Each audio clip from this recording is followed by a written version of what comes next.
Hello, everyone. You're listening to Northern Flights, a Park Pro podcast keeping you up to date with the people, tournaments, and culture of disc golf in Canada and beyond. Consider becoming a Patreon today at patreon.com/parkpro. Find us on Apple, Spotify, YouTube, or wherever you get your podcasts.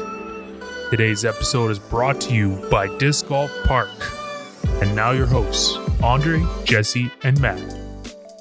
What's up, guys? As you can see, it's a little lonely in here. And that's because we're kind of taking a week off this week.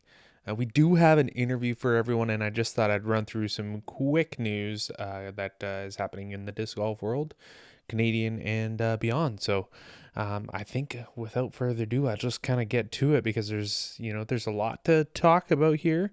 Obviously, not a lot of people to talk with, so I'm sure we're going to get into a bunch of this stuff next week. But I think the biggest thing is that, professional disc golf is back, sort of.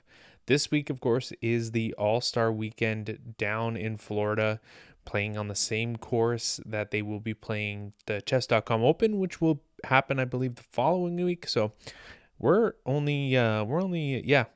few days away from some real disc golf happening again on media, Disc Golf Network. Speaking of Disc Golf Network, they released their subscription packages, and there's been a bit of an uproar with this, and it's kind of interesting. I find it kind of interesting because if you're a PDGA member, you get 5 free tournaments just for being a PDGA member, and it's free.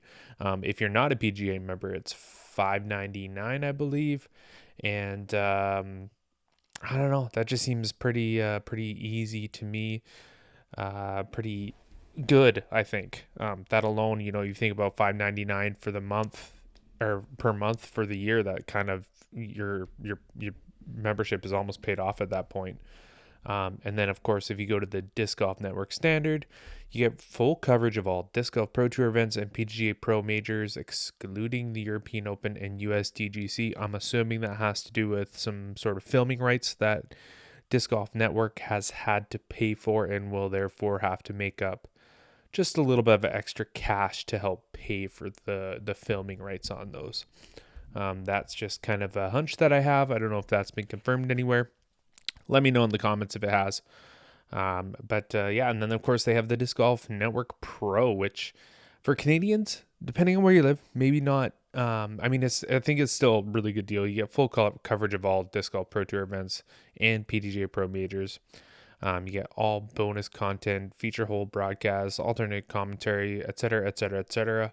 And then I thought I read somewhere that you get, there is 2 free general admission tickets to a Disc Golf Pro Tour event. So if you live near a Disc Golf Pro Tour event, this is like hands down a steal of a deal.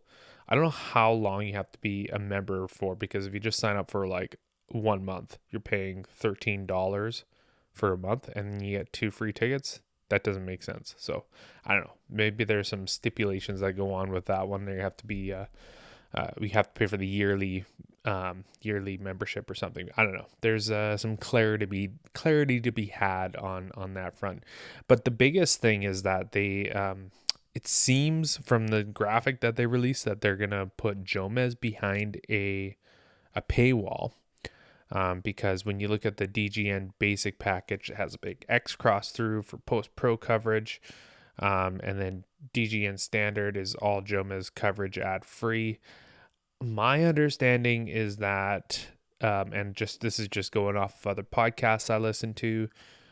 It sounds like they will have the Jomez coverage on YouTube, but it will have baked in ads, Jomez ads, and it will likely have YouTube ads as well. So there's going to be advertisements on that. And then if you subscribe, then you don't have to worry about the ads. So that is that's kind of the gist of it. Let us know how you feel about all that. I'm sure the guys have some opinions on that, so I'm sure we'll be chatting about this one for sure next week. So But yeah, let us know in the comments what you think of that. Head over to the Discord. I'm sure there's going to be lots of discussion there. I think it's been brought up already. And if not, I'm going to bring it up right after this podcast because it is a good discussion point. And I mean, the biggest thing is like you can pay for the monthly and then just like cancel for the months you don't want it. So I know that's what I'm going to do because we do get, I know what happened last year is at the beginning of the year, we weren't super busy with our filming. And then we got super busy. So I watched a lot of disc golf pretty early in the season, February, March, April. But then I just got too busy. And so I just ended up canceling for the rest of the year and just kind of catching the post from there. So I don't know. We'll see what I do this year. I think the like being able to move backwards during live coverage is kind of cool. So obviously they made the big switch from Vimeo over to the AWS, the Amazon powered servers or whatever they call it. All right, and then we have the next piece of news, and we're moving into some Canadian news here. We have the Larger Than Life Disc Golf Festival. That is happening up in the Yukon. This is pretty cool. It's pretty awesome. July 1st to 7th, it's the first ever disc golf festival in the Yukon, and from what I know, probably in Canada as well. So it's a full week, celebrating disc golf. Sounds like they're going to have some flex starts that are going on throughout the week, and obviously just some music and culinary experiences, yada yada yada. I'm guessing it's just getting more people up to the Yukon, and obviously they are, it says here, featuring the debut of the Yukon Territorials, which obviously Yukon is a territory, not a province, so it's the equivalent of a provincials tournament. So, and I believe that's an A/C tier up there, so that will be awesome. I'm hoping we can get up there and possibly do some coverage of the big event. It's kind of in the busiest time of what's looking like our schedule. But yeah, some interesting stuff on the website here, yukondisc.com. And then if you want to see the larger than life, it's yukondisc.com/LTL. And it says here that this is a step within to their goal. Within 5 years, we aim to proudly host Canadian Nationals. So that's obviously awesome to see that they have some aspirations there. And I'm sure if this festival goes off the way that they have, with everything they have listed here, it's, they're going to be well on their way. And it sounds like Yukon is fast becoming a disc golf destination. So very interesting. It's a little bit out of the way, but I mean, it sounds like it's going to be worth the trip, especially if you can make it the whole week. Like if you've never been to the Yukon, that's probably the time to go because there's going to be a lot of disc golf going on. All right, next up in Canadian news, Marie Bullock and Kate DeKekos. Hopefully I didn't butcher that name too badly. They are running a webinar on March 4th at 5:30 via Zoom. You can, this is directed mostly to the ladies, navigating monthly seasons during, I'm just reading this off the post, navigating monthly seasons during the disc golf season, a webinar on women's burnout prevention.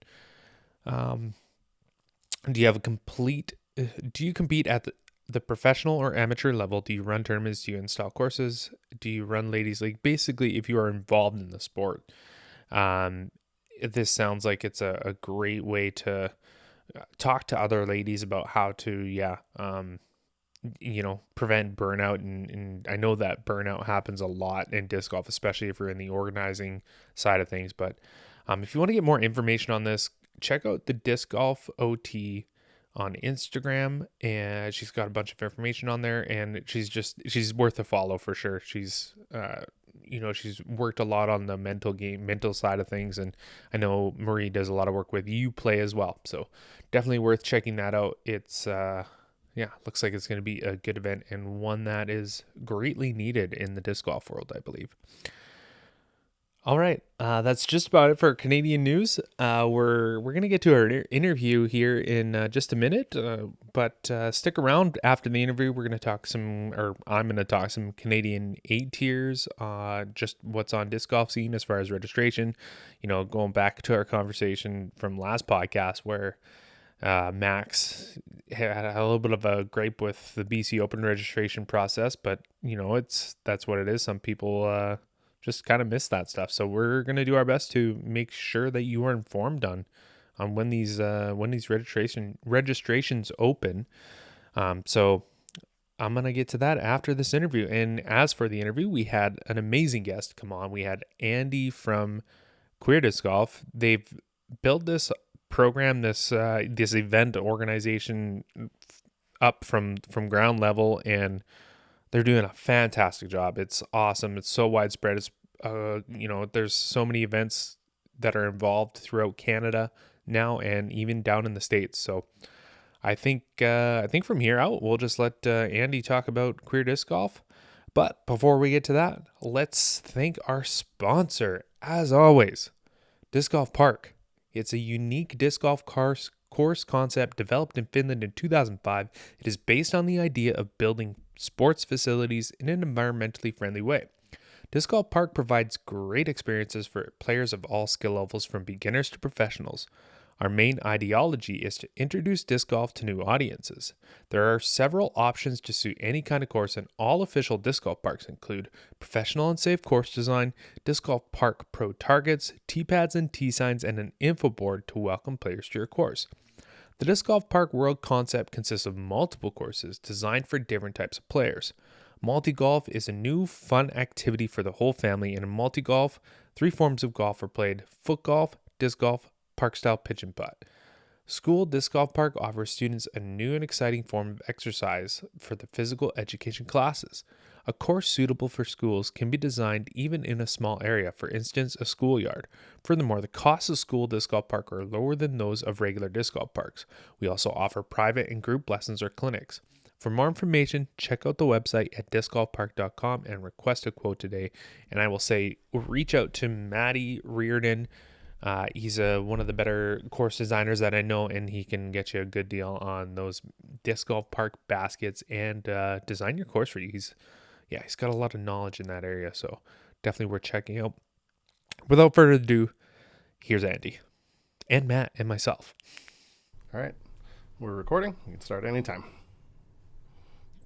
All right, ladies and gentlemen, we have Andy on the show from Queer Disc Golf. So really appreciate you taking the time to come on the show. And I'm going to be honest, I actually don't know much about what you guys do. So, if you want to let us know, where you're at and where you're from and how you started this. Awesome. Yeah. Thanks, Matt and Andre. Much appreciated.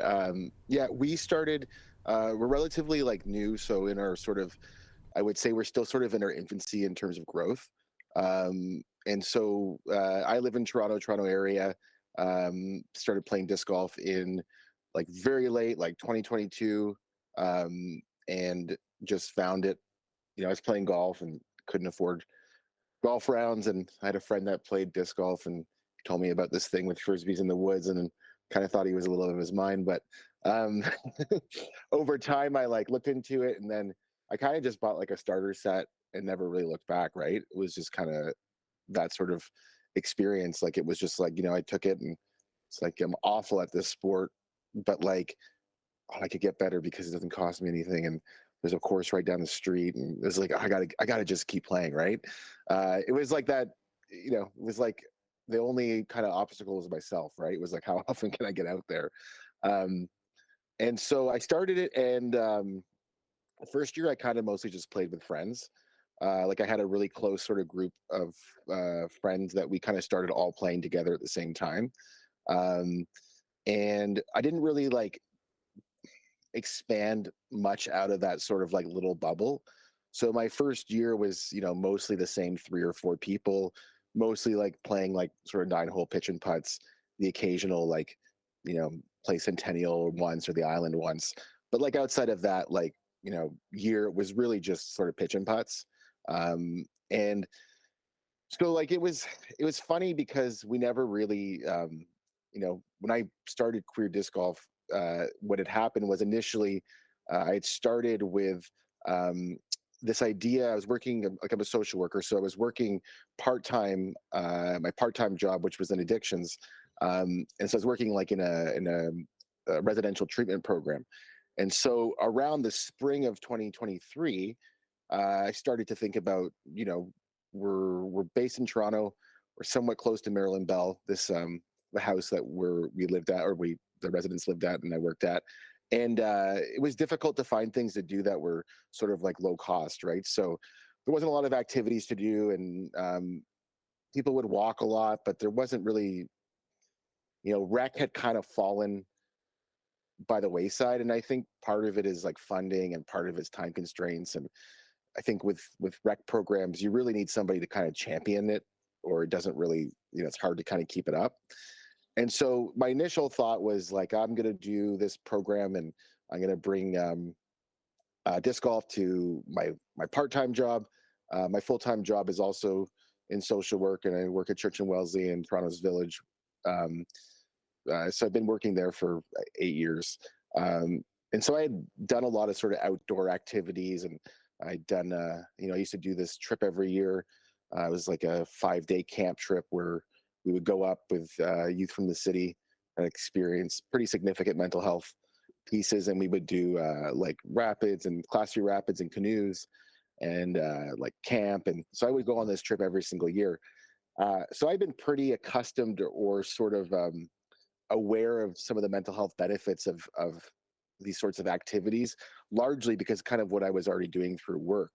And it really was a program, like I went 5 times, so I would go a lot. And it was just such a, the kind of gains we would see on that trip, we all kind of talked about it, of how it was something so special. Like sometimes you felt like, wow, we could achieve like, 2 years of clinical work in 5 days, right? Like on these trips, right? And it was like something really special that, it's really hard to offer through sort of traditional clinical work. And so finding these like alternative ways of building community and connecting folks and making meaning, and just providing also like, folks struggling with substance use, like just finding alternative outputs and finding different things people can get into, right? Um, especially after treatment, because treatment creates a bit of a bubble, right? Which is good, but when you leave, you got to find things to kind of keep the momentum, right?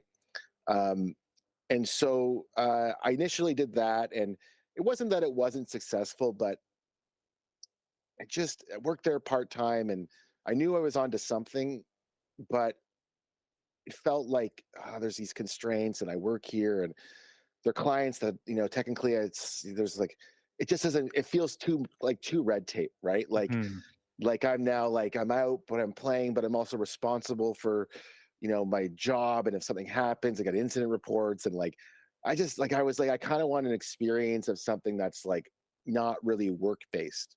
And I kind of, started to notice just that like there wasn't a huge like sort of like LGBTQ or sort of like queer centered disc golf league in Toronto. And I for sure thought I was mistaken. Like I was like, I must be wrong, right? Like Yeah. it's Toronto. There's like, we got pickleball, we got dodgeball, we've got gay ultimate league, we got all these things, right? And it's like there's got to be like a disc golf group, right? It just would make sense.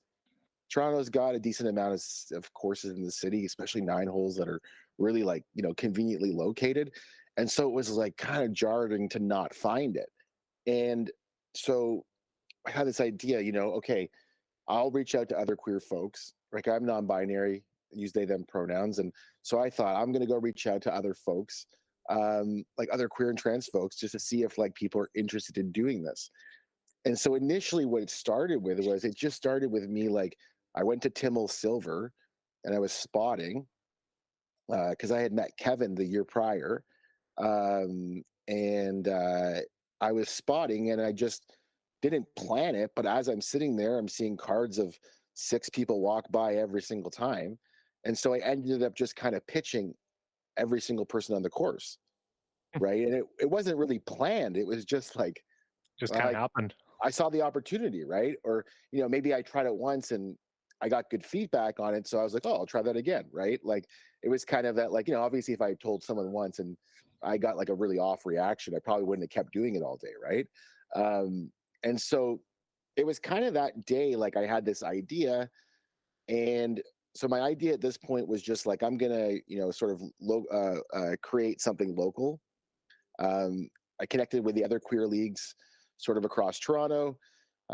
Talked with them a lot about sort of like how they manage, membership, and how they manage meetups, and what sort of like policies they have in place, and how do they run it, what kind of times, just to kind of get an idea of like the specifics around like, queer events, and some of the pieces that are come up in sort of when you're running and sort of creating queer spaces or honoring queer spaces, and then just some of the things that are kind of part of disc golf, right? And trying to find a blend, or merging those sorts of ideas together. So I talk and talk, and I went, to all these different leagues and get people's ideas, and sort of put together what this thing kind of looks like. And I, call out for certain donations, and people start coming with donations, and it's like I could kind of get the sense that there was like something, like there was some energy around it. And like, yeah, I remember even the day after Timmel, like my voice was gone, because I'd been talking so much. And the next day it was like, I'm on the phone, like I have a call, or I have another call, and people started to reach out on Facebook, and people from across Canada, right? And it was like, oh, this is just an idea. It's like in its infancy. There isn't even like a group. There isn't a name or anything, right? It was just like an idea. And so it's kind of interesting to propose an idea, and then suddenly an idea that's, kind of half baked at best, people are interested in, right? And you're like, but there's no idea. So obviously I started to think like, oh, there's something, I think I'm hitting something, right? I think there's some sort of niche that I don't know what's going on. And unbeknownst to me, I have no idea what's happening in disc golf in the bigger leagues, right? Because I don't play that. I wasn't playing at that level, so I didn't know, right? I kind of was just starting this thing. And what kind of happened from there was, I had like a lot of donations, and I had was heading out to PEI. So this is before I kind of ever started a group. I had announced the name. We were initially called Toronto Queer Disc Golf. That was the kind of the name. I did like a couple T-shirts, and I went out east to PEI with a bunch of donations, and I met up with Julia Campbell. They run the women's series there, and very trans inclusive, sort of like LGBTQ inclusive programming, and sort of disc golf activities. And so I met with Julia, and we brought like some donations, and just chatted about like sort of ideas. And then just like completely unrelated, while I was in PEI, this like really shitty thing happened to me. And so, it was one of those situations where, like, I think like I live in Toronto. I know Toronto really well. It's kind of my home base. And like going somewhere where I didn't really know anybody, I didn't have access to like transit. I didn't really like, the PEI is a different place, right? It's just like, even from a sort of like infrastructure level, it's very different. Like, there's not there, they don't really have Uber, or there isn't like, I couldn't just call an Uber and get out of somewhere, right? Like you're kind of stuck. And that's kind of what happened. And so it ended up being, was sort of like a bar helped me get out of the situation, and I ended up at a hotel in the middle of the night.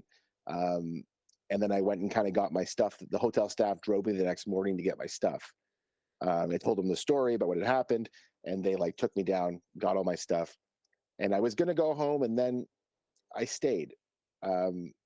Started to go around the city, started to kind of talk about what was happening, because I didn't want to believe that, the experience that I had was sort of reflective of the entire place, right? But if I had just left after that, I would have said, I'm never going to PEI again. Like nobody go to PEI, right? But I had a very sort of like awful experience. But that was like, unfortunately, it was like front and center.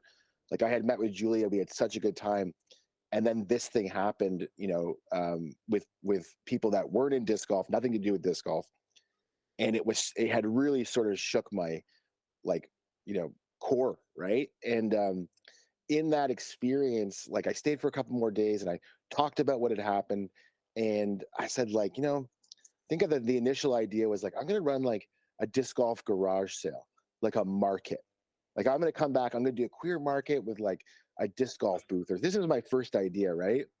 And I was thinking about it, and I was like, you know what? No, it doesn't make sense. I was like, what if we run a disc golf tournament? And so at this point, I had never had a local meetup in Toronto, right? Like, these are just kind of ideas. And so I'm like, okay, well, how do I get a tournament going? So I came back, and then I started our meetups, which were weekly. And as the meetups were going on, I'm kind of putting together this event behind the scenes, right? And so I don't really announce it. I haven't really told anybody, but I start connecting with like Disc Golf PEI, and I start connecting with the brewery, and I start connecting with the PEI Trans Network, and I start to connect with Huckett. And so I start to like put all the pieces together to get an event. And at this point, I'm thinking of this event as like a single thing. Like, this is just like one thing. It's not a series. It's not like something that's going to be a continuation. It's just like, I don't know. I felt like this was my way of kind of like sort of leveling out what had happened, right? Like, a really bad thing had happened to me there.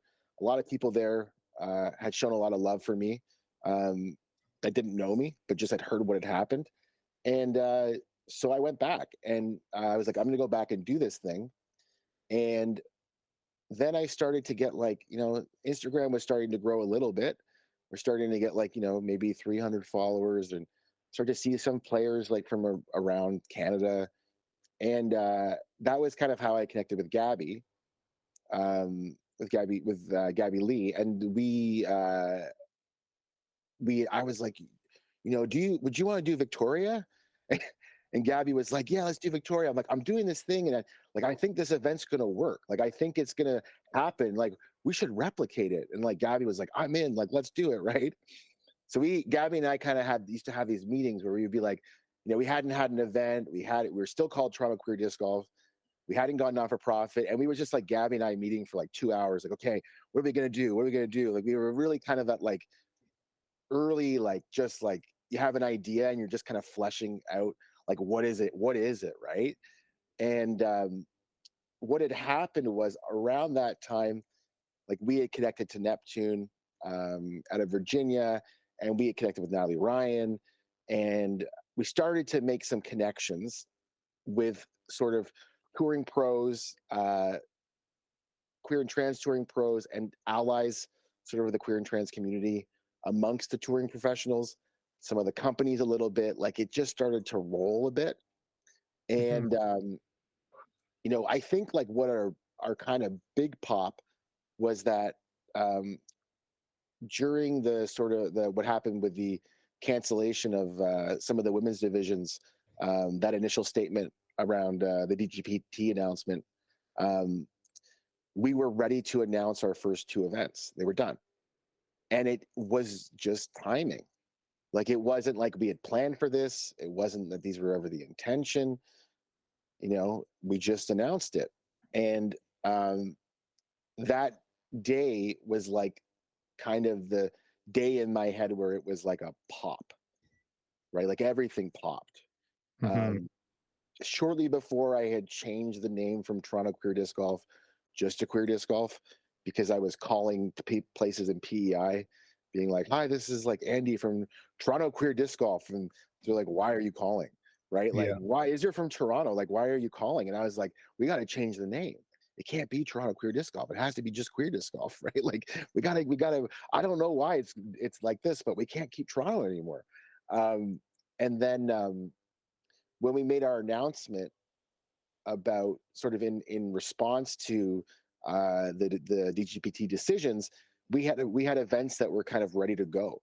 It was like, here's our first event and here's our second event, and they're in PEI in Victoria, like, across the country, right? And so that was kind of the day that I think we got like the pop. I think that day our Instagram account kind of doubled, and like messages started coming in, and we were getting like followers. Like, I'm like, oh, like UDisc follows us now, and like Trash Panda follows. Like, what's going on, right? Like, what's happened to the account, right? Like, it was like there was a bunch, right? It was like Huck Labs follows us. I'm like, where did all this come from, right? And it was all in that sort of like one post. I think that post was reshared maybe like over 100 times. And then like, I would look at my like Instagram wall, and it was just like I couldn't keep up because it was just like names, like, following, Mhm. following. And I just, for the day, it was, yeah, I think it was like something like we went from like 350 to like almost 800 in 24 hours, right? Which was a good, for an account that small, that's immense growth, because it took us probably, from May until July to get 300, and then you're doubling in 24 hours. It's just like it's kind of surreal Yeah. a little bit. Like, I didn't know, I didn't know the terms, because not really a big social media person, but I was like, did we go viral, or like, did something happen? Like, I don't know. Are we in a tag, or like, did we get like on the explore pages? Like, what's going on? Right. Um, and so, yeah, then from there, it just kind of grew. Like, I started to think about where else could we do these. And there's a great group of folks in Minneapolis who do a tournament called Disc for Pride, and they messaged me and asked if I wanted to collab and do it with them, and I said, oh, sure, why not, right? Let's go for it. And then yeah, so last year we ended up doing total like four disc golf tournaments, one putting event. I put on a punk show at a brewery just for fun, under like a Queer Disc Golf name. It was really Mhm. funny. It was like Queer Disc Golf presents this show at Blood Brothers Brewery. It was super fun. And then we did a discathon, which was like a 24-hour sort of like disc golf event. We did that in December.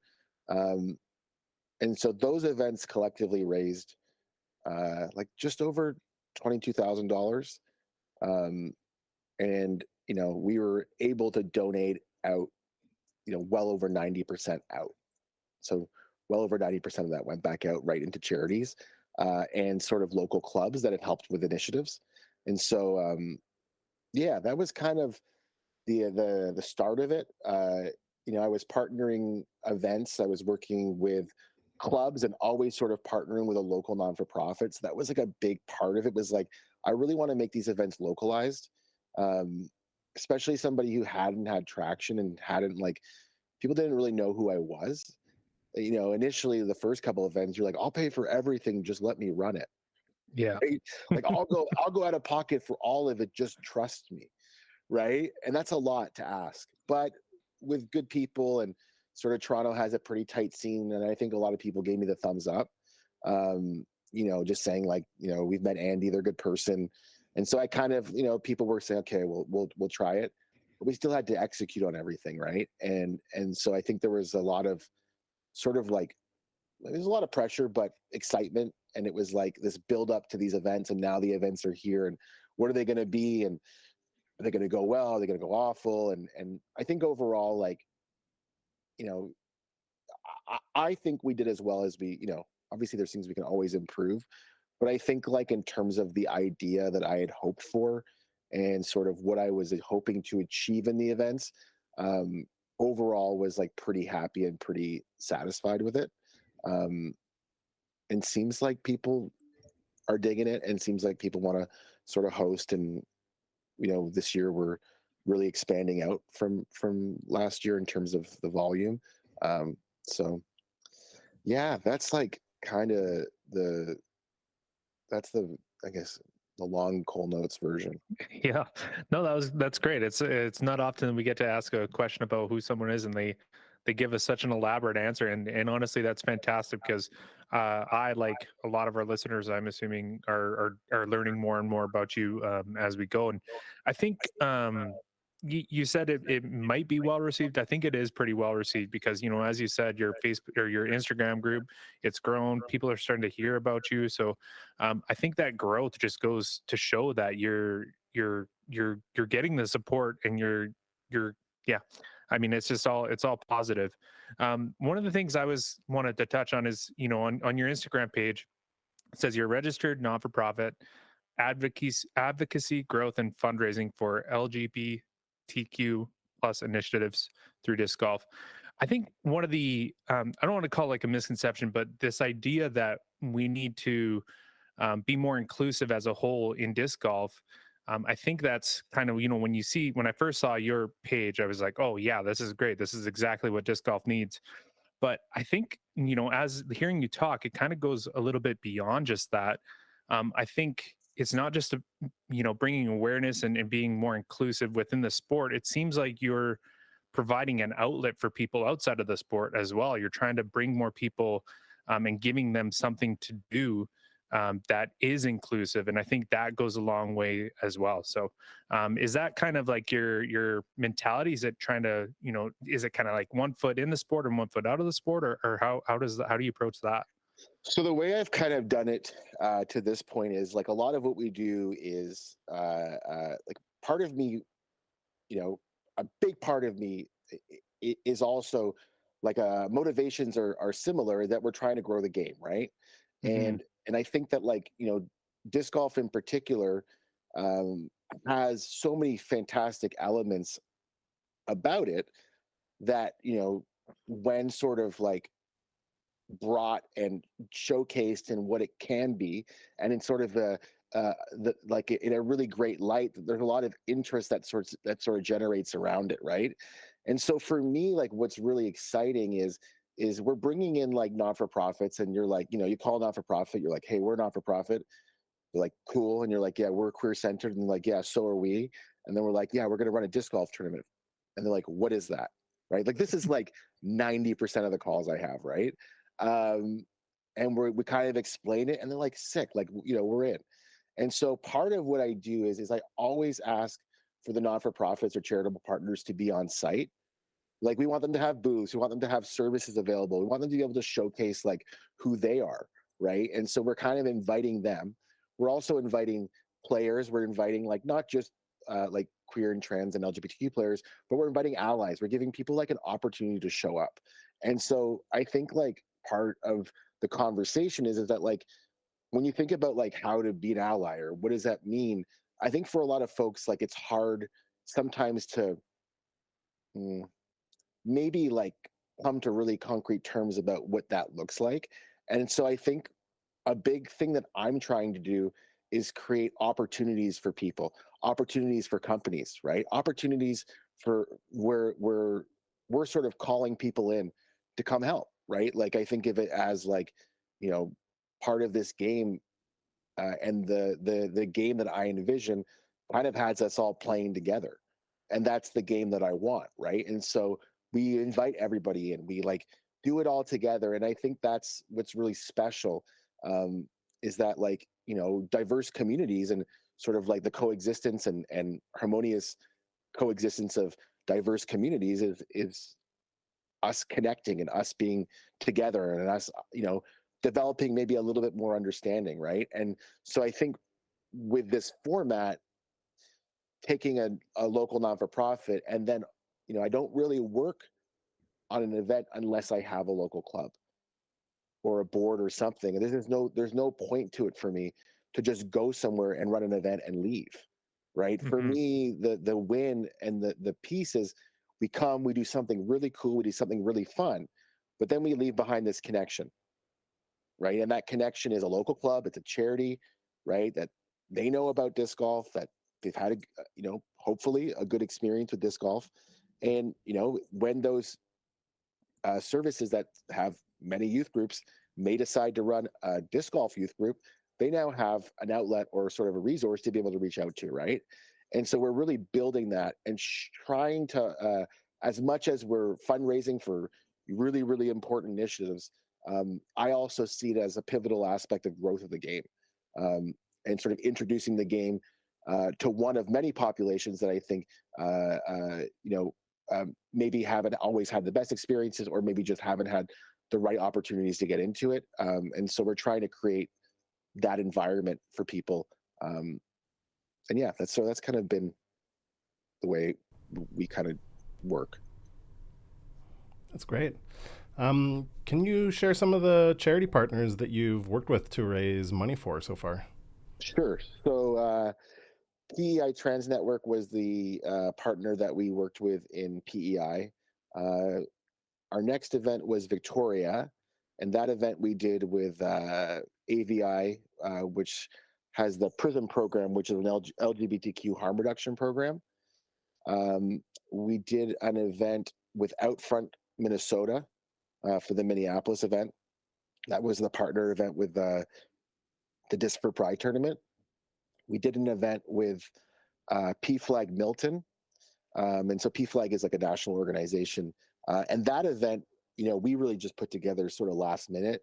They had those series of marches that happened across Canada. I think they were in like late October, like mid to late October. And a lot of just like sort of negative messaging around trans folks, around trans kids.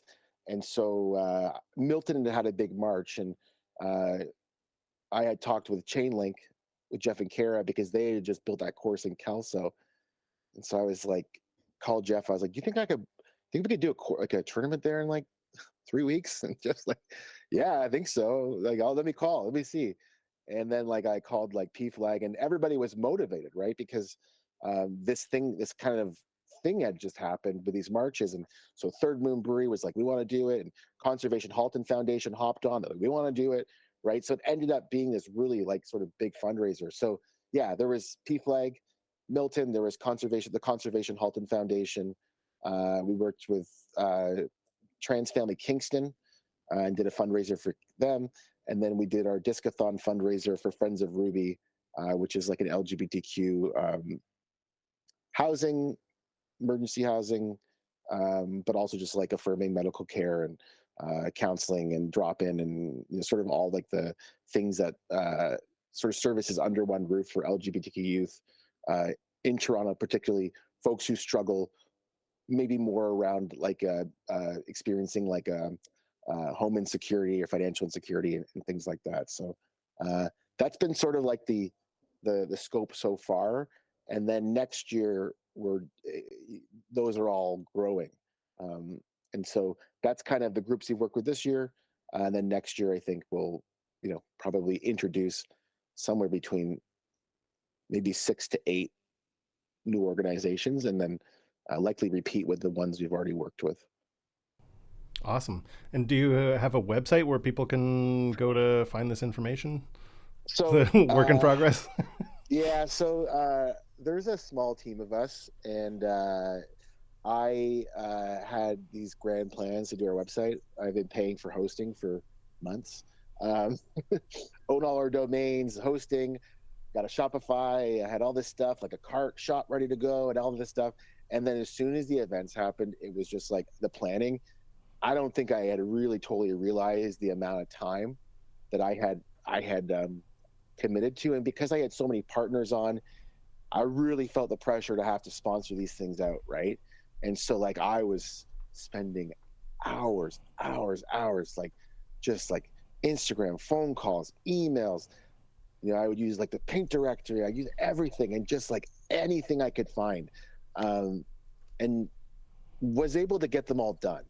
But we did that, and then with the kind of the last thing we did ended in end of December, and then I've been meeting with boards since November to plan everything for this year. So there was overlap in events and board meetings. So I think, fingers crossed, that I can start website work this week, because now I have a little bit of a lull. We have an event in 2 weeks that we haven't announced yet, but only even less 10 days. That's going to be a surprise one coming up. So I got to go. I got stuff to do, but I'll have some time. Instagram's the best way to get to us. It's where we put everything on. Facebook is, I don't use it. So, it's not, I think my Facebook just says like, please see us on Instagram. Like, we don't post anything here. And it's just like a lot of it's not that I don't want to, it's just that it's a lot of work. And I got to kind of figure out, having a website with a donate button, would it be great for us? Sure, if I got that stuff up. But I also have things right in front of me that I have to execute on. And so like those things just always come first. And yeah, I don't want to run events that don't do well. And, I want to run the best events I can. And so I put so much time and effort and energy into that. Sure. Yeah, that makes sense. Can you maybe explain why? So I think of disc golf as a sport for everybody. And one of my favorite things is that you play disc golf, you go out onto the course and you're playing a sport with people from every single walk of life, every socioeconomic background, ages and genders and all that. But can you maybe explain the importance of being really intentional about inviting people to a new sport or a recreational activity that might not have had the best luck with sports or recreational activities. Like we do children's events to get more kids involved, and there's women's events to get more women involved. And can you maybe explain the importance of having some of these events that are really intentional about bringing in people from communities that might not have traditionally found the sport? Yeah, I totally agree. I love that question. Uh, I think that some of it is like, you know, I think that one of the challenges with disc golf is the simplicity. Sort of like it's easy to like not always see the barriers that people face to the sport when you're somebody who maybe is more represented amongst the course, right? Like it's of course it's accessible, right? Like we're here and you just come and you just walk on and you throw it, right? And I think that sometimes like it's not ill-intentioned, right? I think it's just like it's the way that we all sort of see the world differently. We all have different lenses of the world, right? And I think that sort of the intentionality is really important because when you're intentionally creating space, right, you have to like think about the ways you have to be intentional around how you create space. You have to be intentional about these pieces that sometimes you might not, sometimes people might not think about or consider, right? Um, like for example, we're about to do our first sanctioned event. We're going to do it with Hope Goat, and we're doing a C tier, and we're running it color rated. And a big reason why we're running it color rated is because I didn't want to have folks, not be able to enter into certain categories and have to tell people they couldn't play in certain divisions at our tournament, right? And I think like, you know, color rated rounds or color rated series haven't been, the most like common, but I was thinking like a lot about like, how can we bring intentionality to sort of these decisions, right?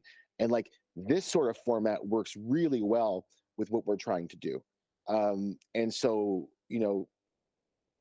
having that space, having like people just a little more aware of who's in the space, right? Like I think that, little things that a lot of folks do and it's common and, is like people might see someone and assume their gender, or they might assume that they're straight, or they might assume these things, right? And I think that like part of just having a space is that people are a little bit more just aware, right? That there's like an awareness that like,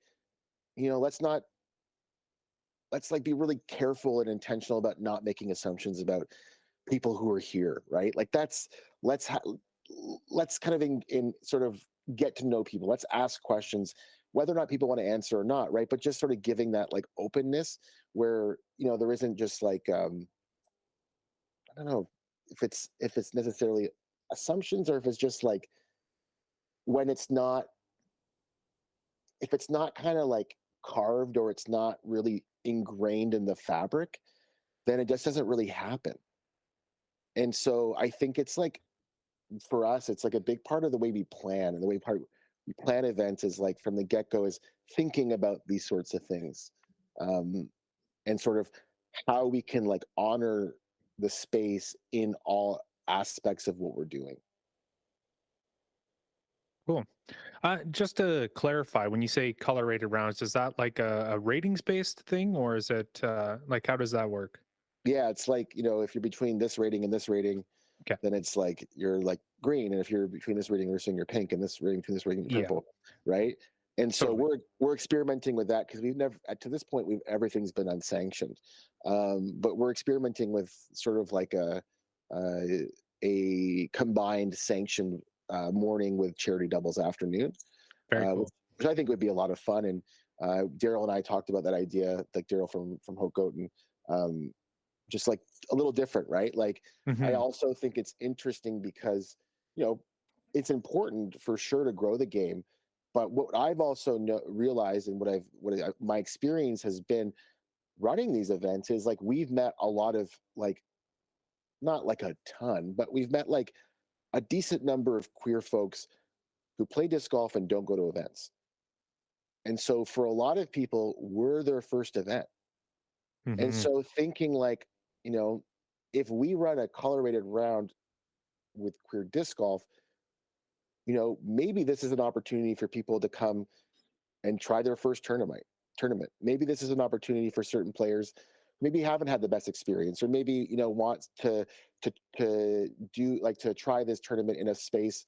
You know, maybe they played one tournament in their hometown, it didn't go great, and this might be their second, right? And so uh, just giving people like an opportunity to come and try that. And part of it was that, like, when I initially started, we were so focused on recreation, and like really recreation, and that's fun, but I also don't want to forget about like an existing community, because there are queer people who play disc golf. There are trans and LGBTQ folks and queer folks and all, you know, all sorts of folks that play disc golf. And so Mhm. it's also too about providing spaces and opportunities for people to like collaborate, facilitate, to co-run events, to be a part of it, right? So it's not like this thing that's just like, you know, I think of it as more of like a collective. Um, and that's how I like to think about it. Um, and like everywhere we go, it's like every city we run, we'll always try to find somebody connected to the community to help with the events. And then, you know, we always have paid our TDs and left money for TDs and provided them for the ability to sort of like get equipment, or if they're running a local meetups and they're sort of running queer inclusive groups, like, so they have prizes for CTPs and ways that we can help, right? And so we're relatively small, and so we don't have grant funding or anything like that. But what I realized was the tournaments was a way for me to generate revenue, to be able to offer TDs essentially like what they, you know, you might get in terms of like a local sponsorship from a store or Mhm. something like that, right? We can kind of leave that behind, and it gives folks some money to be able to put into sort of building that network amongst their communities. Yeah, very cool. We've don't want to take up too much of your time, so I just got one last question. If you could just quickly run us through, if you know, I was running a tournament and I wanted to get involved. How what does that process look like on your end? Like, how do you just reach out to you, and then kind of do you walk us through the steps of how it all works, or Yeah. um, So at this point, most of the tournaments that I've run have been um, like my first step has been connecting with a board. Um, I have done a couple of tournaments with individuals, and I used to do that in the early days. Um, the challenge is that at this point, uh, for me, the tournaments are a lot of work, right? Like it's a mhm. lot of hours, and so I need to know they're going to happen, right? And they all did, thank God, right? Yeah, But I also have to be careful, is that like it's hard if I put 10 hours of resources or 15 hours of resources into something that doesn't ultimately happen, then it takes away from all the other things I have to do. And yeah, so the right now the format has been like, you know, connecting with boards, whether it's a provincial board, whether it's a local board, whether it's a club board, right? And sort of starting the conversation there. So I think like the best way that I think, like, you know, I would sort of suggest is if there's somebody who's part of a club, right? Or they have a club and the club has a board, or they have a club that's sort of established, and you know, if they're interested, to definitely like take it to their members and see if it's something that the members want to do, right? To see if it's something that is aligned with what folks want to do. Because when I come into these events, it really is like a shared process. You know, I do my fundraising work, I bring a lot of things, but I need to have someone who's there working with me. And so if it's like, yeah, sure, you can come run this thing, like, you know, what are you bringing for prizes and what are you doing, it's like I'll do all that, but I need like, we got to kind of meet each other halfway, right? Like we got to mhm. work together. And so when there's appetite like that, to reach out to me, like, you know, via Instagram or email, info@queerdiscgolf.com, and just like reach out with a hello. right? Sort of a history of, or just a background of where folks are coming from. And then it kind of just goes from there. Uh, Unsanctioned tournaments are pretty, like they don't require a whole lot of, something they don't require a whole lot of setup, but like, you get your non-for-profit, you get your local club involved, you get a brewery involved, and you get the course reserved, and then it's just planning, Mm-hmm. right? And so, because a lot of our events are unsanctioned, we're not waiting for, we're not doing like figuring out cash payouts and how are we going to do the AM side of things. And our events like always have really great prizes because I fundraise them really well. And so people leave, pretty happy. But we keep our things low cost, 20, $25, come play. People leave with stuff. There's always raffles. There's always like, tons of cool stuff that people get. And yeah, if folks want to do that, if folks are interested in sort of that format, um, and want to sort of like see value in the payoff of putting the sort of investment, resources and time into events like that, then that's like what I'm, Mm-hmm. ultimately looking for in partnerships. I'm always happy to partner on sanctioned events, but I think sanctioned events come with a bit of a different conversation, and hence like Daryl and I were thinking about sort of the ways to do Hope Goat, and that's a little different. Um, and so yeah, sanctioned events are an option, but I think that there's just a little bit more careful when we're sort of planning those, and making sure that they're in line with our values, right? That we're not like Mm-hmm. running these like super cool like fundraiser unsanctioned tournaments, and then these tournaments where our community's like, what are you like, what are you doing, right? Like, and so that's always the juggle, right? I think is like I'm finding is like you've got to make really good decisions, and you've got to make decisions that like first and foremost come from values, um, because that's what sort of like we wouldn't be who we are without people who come to our tournaments. We wouldn't be who we are without all the folks like Throw Proud in the States support us, Nally Ryan support us. We wouldn't be where we were if people didn't like stand behind us. And so like I also feel very like committed and loyal, and to sort of like um you know doing things that collectively help us all, as opposed to things that just might help us, right? Mm-hmm. And so that's the way I kind of operate, and I think people are learning that about me as they're working with me. um, so it's typically how we do it. Got a lot of events coming out this year, so lots of fun announcements. So if folks want to keep an eye on our Instagram, I think this week we'll announce three to four events, and then it's gonna we'll probably hit that like 12 to 15ish this year. Cool. So Very cool. that's where we're at. Well, just full transparency, we are recording this interview ahead of time. So if in the meantime, since recording this, you've made an announcement, we'll make sure to include it in the show notes. So Cool. let us know. Yeah, the one I can announce for sure is April 27th at Hope Goat. That's our first sanctioned uh, C tier sanctioned event, color rated rounds morning, charity doubles afternoon with P Flag Durham, and it is going to be called A Spring Thing. That's the name of it. So Cool. yeah, so that's our that I can announce, and there's a lot more coming, so I can do that one first.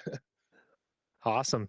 Well, thanks so much for coming on the show. It was great to meet you, and we look forward to everything that you're coming forward with this year and beyond. So, is there anything else that you want to shout out, or yeah, let the fans know? Yeah, I just want to say like a big thank you to our supporters, like a big thank you to the folks that we've had the opportunity to work with, folks that we've been able to be part of our team. Big thank you to like Toronto locally, all the folks here like with Chainlink and Toronto Women's Group and Centennial Club, and just all the folks that kind of stood behind us, and really like, without disc golf's a tight scene, right? And Mm-hmm. um, you know, in some ways, I think Toronto was the perfect place. Like it just had the right recipe for a group like this to take off. And I think that, like, I'm really grateful that this is where I am, and I'm really grateful that I get to call this my home club, because I don't know for sure, but if I started this in Texas, I don't know where we'd be, right? Like, yeah, so thank you for that. Thank you folks for just like the work you do to amplify sort of like Canadian disc golf content and voices of Canadian disc golfers, and sort of, I really appreciate you folks taking the time on a Sunday to sit down and talk with me. And I'm always grateful to share, and always open to share. So,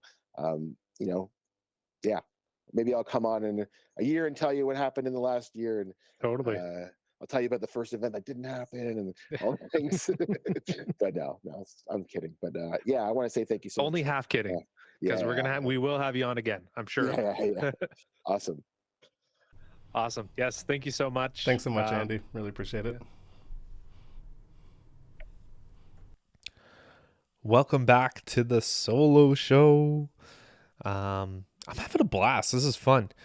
It's definitely different. It's nice to have some back and forth, but it's also nice to just ramble on and get some information out to everyone. And that's what we're going to do. I just want to say thank you to Andy for coming on the show. It was awesome to get to know them and to get to know what's going on with Queer Disc Golf. They're just growing and getting bigger, and I think it's worth following along on Instagram and social media. And, if you can get out to one of the tournaments, definitely check it out. I only hear good things. So, yeah, can't wait to see where that goes.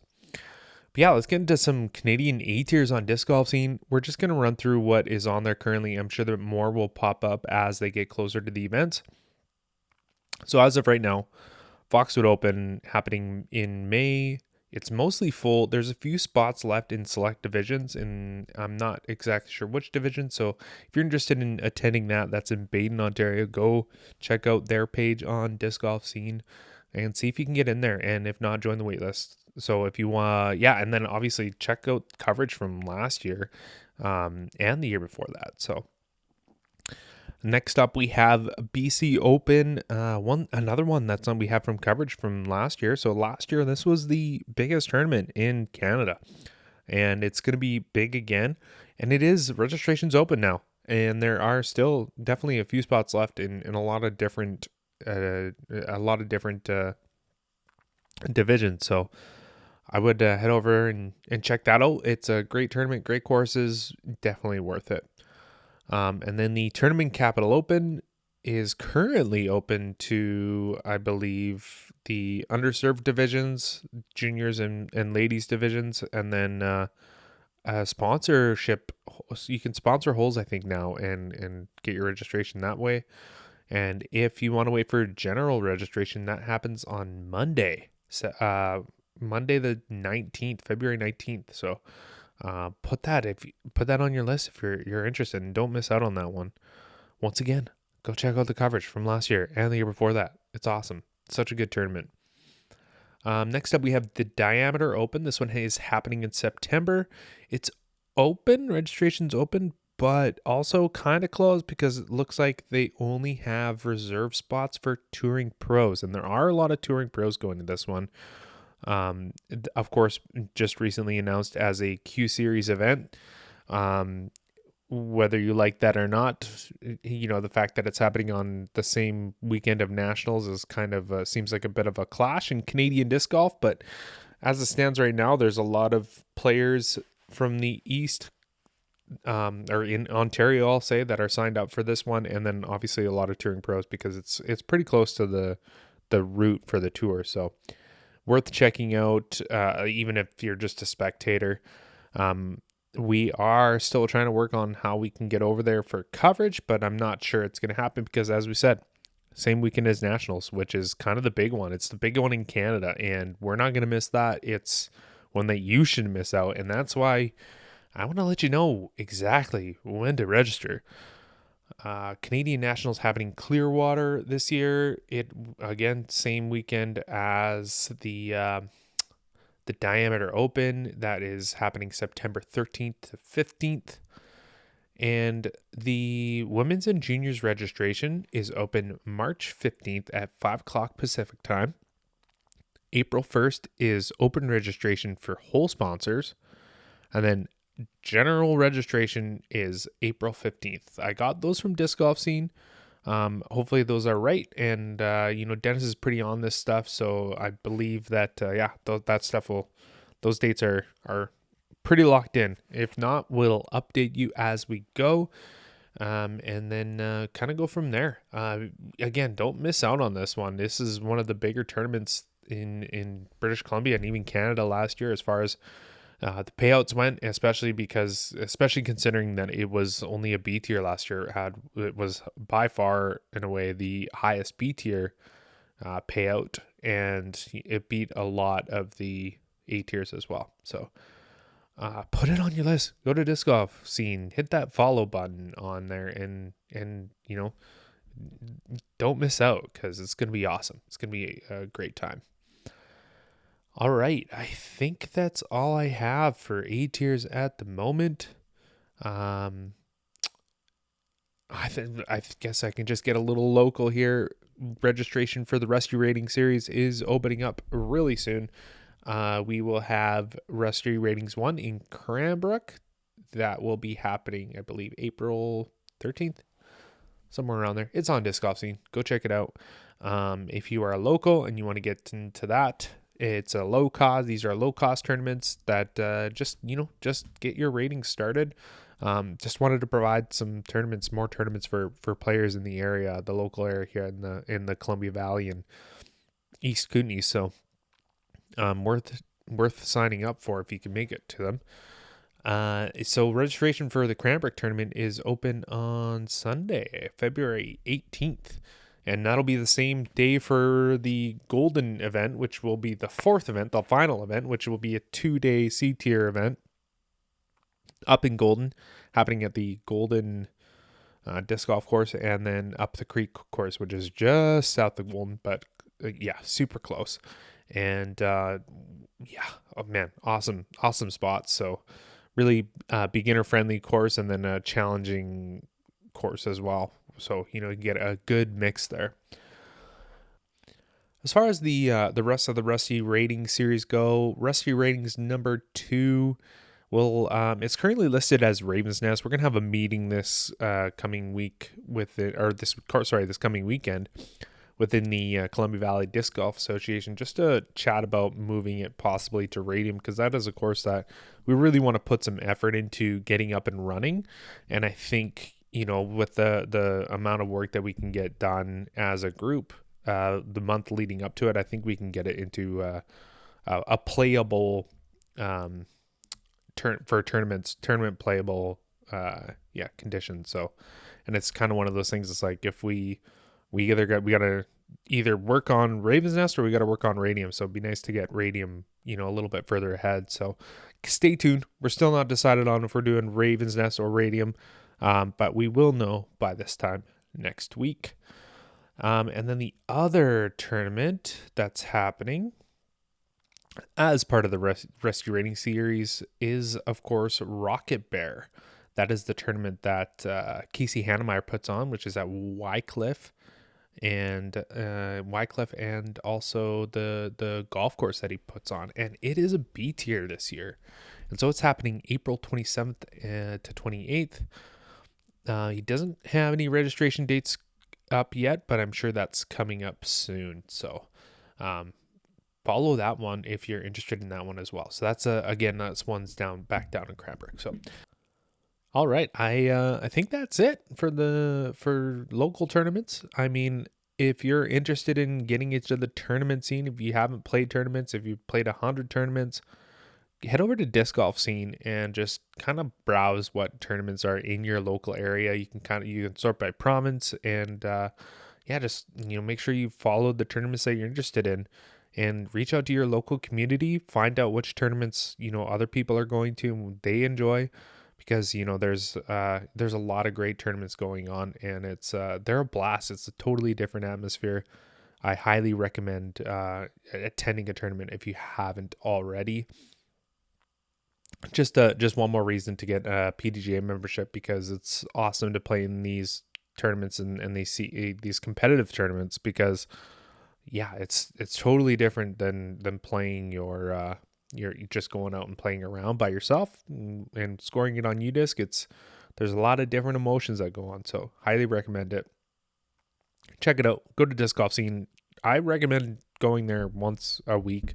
Set a reminder, or just spend every Sunday morning just browsing tournaments, because there's always tournaments being added as it gets closer to their planned dates. So, all right.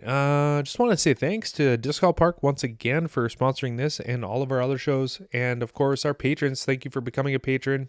If you are one.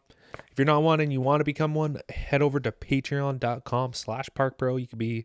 You could support this channel and the podcast and our YouTube channel and all our content for as little as $1.50 a month. And, it might not seem like it's doing that much, but it is. It all adds up, and it allows us to keep these shows going. And even if it is just me, that's all right. All right. Thank you so much for watching, and stay tuned for more content and another podcast dropping next week with hopefully we'll have everyone back for that. Later. Matt's not here to do the outro, so later.